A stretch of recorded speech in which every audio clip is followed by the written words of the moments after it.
মৃত্যুর পরে অবধারিতভাবে যেহেতু জান্নাত এবং জাহান্নাম দুটোই আমাদের জন্য অপেক্ষা করছে, সুতরাং দুনিয়ার প্রতিটি মুহূর্ত আমরা এমন ভাবে পার করি যাতে করে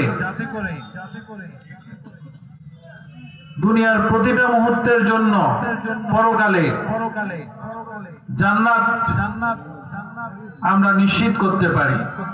আমার প্রতিটা মুহূর্ত হোক পরকালে জান্নাত প্রাপ্তির জন্য। আমি দুনিয়াতে অনেক বড় ব্যবসায়ী হলাম, অনেক বড় চাকরি করলাম, অনেক বড় নেতা হলাম, কিন্তু পরকালে আমি জাহান্নামী হলাম। এই দুনিয়ার এই সফলতা পরকালে আমার কোনো কাজেই লাগলো না। অনেকে বলেন আমি রাজনীতি করি, আমি ব্যবসায়ী, আমি হাতিয়ার এমপি হলাম, কিন্তু জাহান্নামী হলাম। এই এমপি হওয়ার দরকার আছে? এই এমপি কাজে লাগবে? অতীতে অনেকে এমপি হয়েছেন না?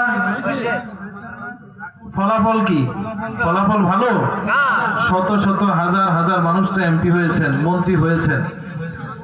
পরকালের আগে দুনিয়া থেকেই সাজা ভোগ করা শুরু হয়ে গেছে, হয়েছে না? আপনারা দোয়া করবেন আমরা যেন দুনিয়ার ক্ষমতার মোহে পড়ে আমাদের পরকালের লম্বা জিন্দেগি আমরা যেন ভুলে না যাই। আমরা সবাই দ্বীনের পথে চলি, আমরা ইলম অর্জন করি, আমরা আমল করি, আমরা একে অন্যকে দ্বীনের পথে সুন্দরভাবে চলতে আমরা সহযোগিতা করি। সবাই আমার জন্য দোয়া করবেন। আমার পক্ষ থেকে আপনাদের জন্য সব সময় আল্লাহর দরবারে দোয়া থাকবে। আসসালামু আলাইকুম।